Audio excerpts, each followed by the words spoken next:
Hi, my name's Rachel Yap, and I'll be giving a talk about values. As someone who is aware of the Zeitgeist movement already knows, a social value change is required to change our society for the better. Lectures have been given before this one that discuss at length certain values that need reassessing, such as competition versus cooperation, the way we view criminals, and the role genetics really play in our day-to-day lives. However, I feel it is seldomly discussed how to actually go about changing these values. Part 1. What are values? How have they changed in history? And why are they so important? To start with, I'd like to clarify what I mean by the term value. I do not simply mean monetarily beneficial or anything similar, as noted by the first 9 meanings in dictionary.com. I mean the ideals, customs, institutions, etc. of a society toward which the people of the group have an effective regard. Also noted is that these values may be positive, such as affection, or negative, such as abandonment. It is difficult and somewhat dangerous to consider a value in dualistic terms, such as good or bad. For example, is agreeing with murder a negative value to hold? What if it's the murder of, say, a cancer cell, or the administration of euthanasia to a desperate sufferer of motor neurone disease? Likewise, are certain values always positive, such as cleanliness, when this obsession with cleanliness forces one into compulsive behaviour? I think it's much more reasonable and realistic to think of values on a sliding scale, similar to Sam Harris's moral landscape, and measure them in relation to the volume of benefit or harm they cause either an individual or society as a whole, or ideally both symbiotically. Whilst researching material for this lecture, I came across a great website, it's valuesandframes.org, which looks in detail at human values. Okay, so first of all, why are values important? Social and environmental concern and action, it turns out, are based on more than simply access to the facts. This basically means that it is the people's value system that motivates and dictates their behaviour. The website previously mentioned reports findings from a study from decades of research and hundreds of cross-cultural studies. Psychologists have identified a number of consistently occurring human values. The study found that there are a number of human values that occur globally, and they managed to arrange them into this diagram. All the values on the list are held by each of us, but to varying degrees. The values closest to each other are often held most importantly by certain people, and the values furthest away from each other are often held at polar opposite ends of the importance spectrum. For example, someone who holds the notion of freedom, as it is idyllically thought of, in high esteem, will most likely hold issues of national security as a much lower priority, and so on. They were then able to arrange the mind map into what's called Schwarz's value circumplex. They were able to divide the values along 2 major axes: self-enhancement, which is putting the self first, versus self-transcendence, putting others first, and openness to change, readiness to grow, versus conservation values, upholding tradition, preservation of the past, and resistance to change. We all have a bit of each category inside us, but it shows the inner conflict quite well for these purposes. Values are held intrinsically, centred on inherently rewarding pursuits, and extrinsically, centred on external rewards and approval. Intrinsic values can be things like relationships with friends and family, connection with nature, concern for others, and self-acceptance. Whereas extrinsic values can be things like material success, concern about image, and social status. Before going any further, I think it's important to address how values have changed in the past and how they affect our behaviour.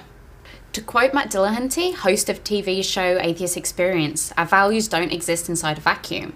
Simply put, our values affect everything we do, decisions we make, and our relationships with the people around us. We can't disassociate. This is why addressing a harmful value system is vital if we wish to evolve into a healthy society. Here are some examples of how values have changed in the past, not always in a positive sense. Example 1, television in Fiji. According to the findings of a study conducted in Fiji concerning the introduction of television, adolescent females showed a dramatic change in their values concerning body image and social competition after a mere 3 years of its introduction. The increase in exhibition of these extrinsic values has also been related to the dramatic increases in eating disorders in the country. Whether they intended or not, groups can also influence societal values, not only media, but businesses or political and social movements. For example, The anti-slavery, women's and labour movements all played a significant role in creating values such as equality and social justice in policy, law, and wider society. One study showed that between 1968 and 1971, equality increased in importance from 7th to 3rd ranked value amongst US citizens, and suggests the civil rights movement played a key role in this change. What is strikingly clear from these studies is that not only does environment affect value systems, but value systems affect society and the overall environment, like a continuing circle. Therefore, the values we hold individually do have an effect on the world we live in. Part 2. Values and their links with addiction.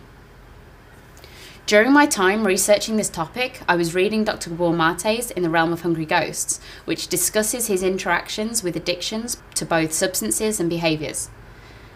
Whilst listening to the audiobook version one day, it occurred to me that Mate's definition of addiction was similar to upholding a destructive value, call it an addiction or not. At this point, I'd like to highlight that I'm not saying that all addictions or addictive tendencies are held equal, and I'm also not an expert in the field. I'm just merely sharing an aha moment with you.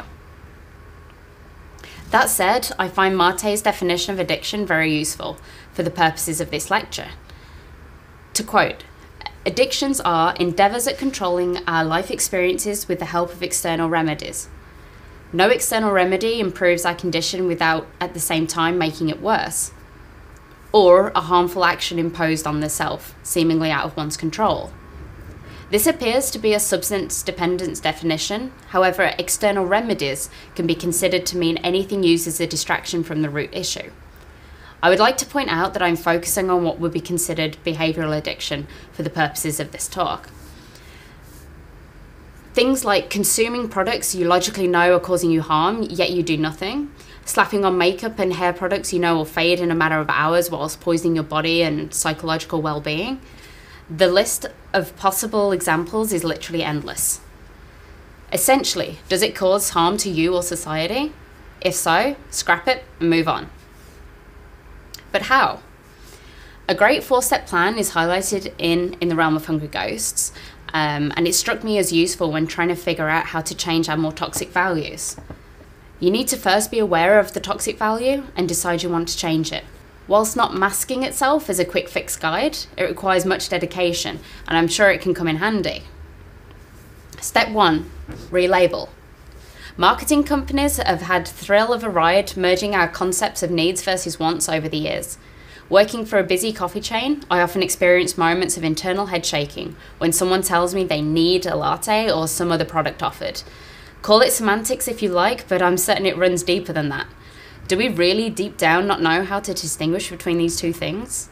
Of course we do, provided we put the energy into questioning ourselves. The purpose of this step is to reassign the term want to its correct place in our lives, an option. Relabeling causes you to invoke the external spectator, meaning the capacity to stand outside yourself and watch yourself in action. Mate states that essential to this step is conscious awareness. We must catch ourselves misusing these terms. The more we catch ourselves making this mistake, the more we encourage our brain patterns to change. The brain circuits want to take the easiest path possible, and existing one is preferable to having to reroute it. However, repetition forces the old circuits to weaken and the new ones to become the easy route. Step 2, reattribute. Having learnt that we are all products of our conditioning, society's effect on our brain development from a neutral through to present day, it is not surprising to hear that the needs which are harmful to us are rooted deep in brain activity. In this step, you state very clearly where that perceived need originated. It could be that it represents dopamine or endorphin hunger on the part of the brain systems that early in your life lacked the necessary conditions for their full development. It could also represent emotional needs that went unsatisfied. Reattribution is directly linked with questioning why it has such a powerful hold over you. When does it rear its ugly head? Is it when you're stressed? Bored? This compulsion says nothing about you as a person. It is not so much a moral failure or character weakness, it could just be the effect of circumstances over which you had no control. However, if you change your response to those old circuits, you will eventually weaken them. Step 3, refocus. This step is all about regaining control of your brain, or at least attempting to. This is probably the toughest step in my opinion, since I think it requires the most work. Your vice may be incredibly powerful and seemingly impossible to resist.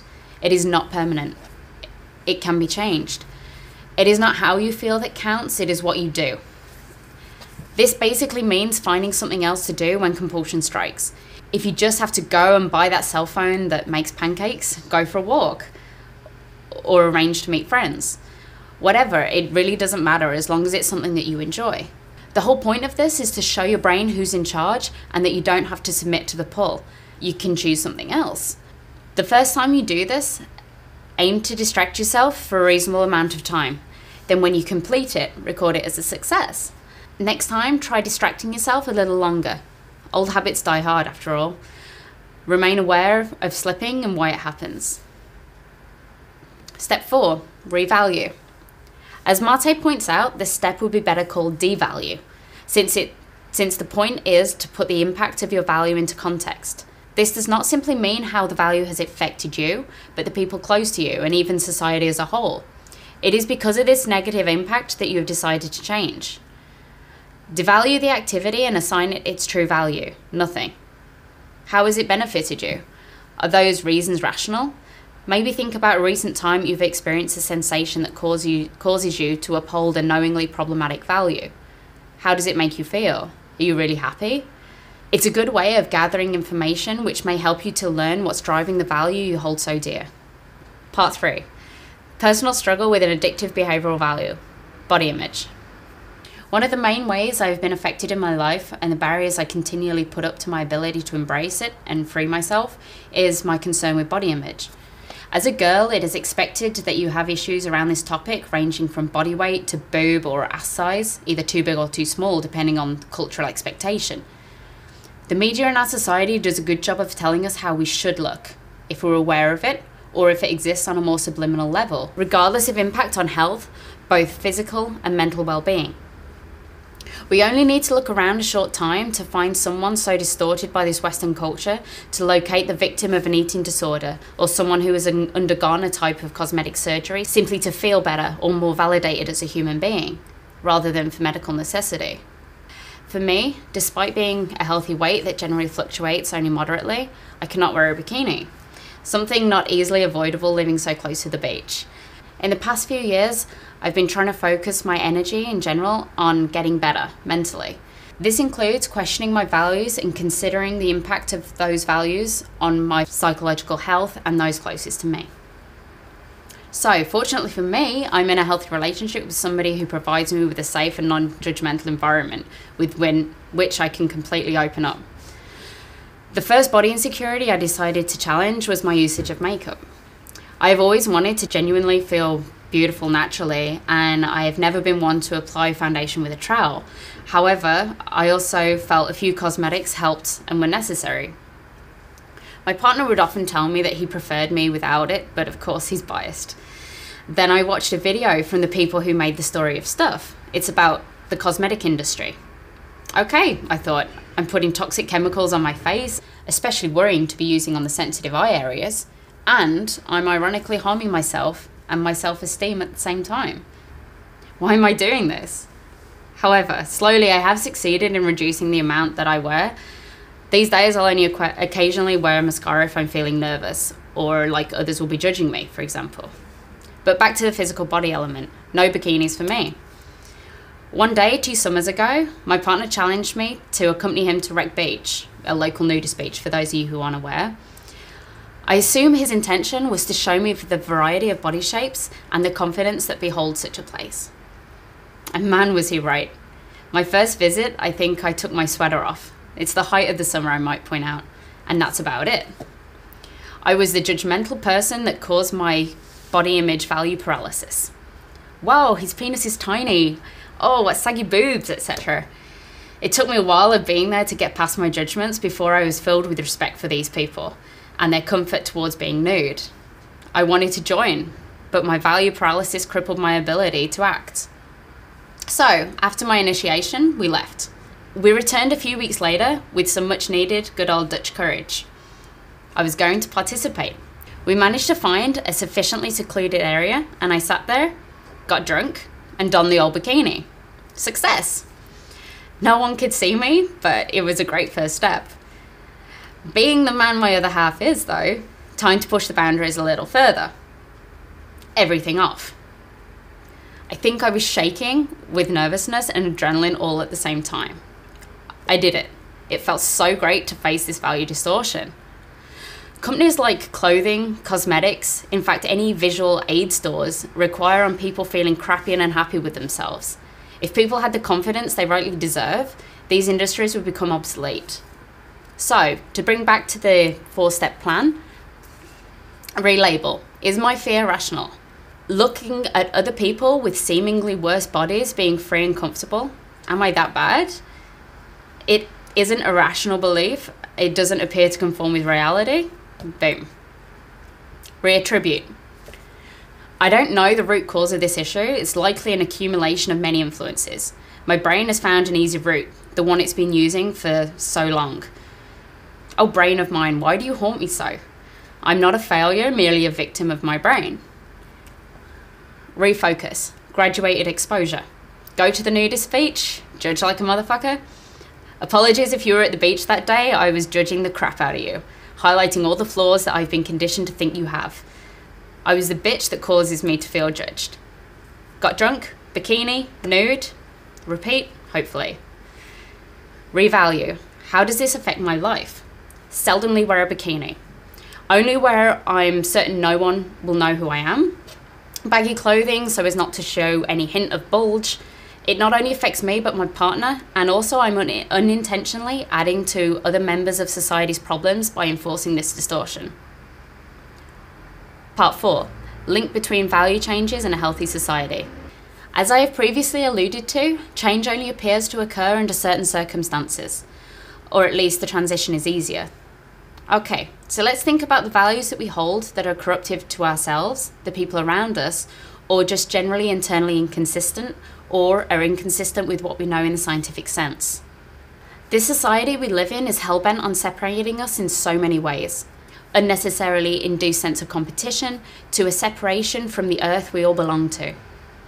We are taught black and white dualities from capitalist, communist, to attractive, unattractive, rich, poor, basically in every way you can imagine.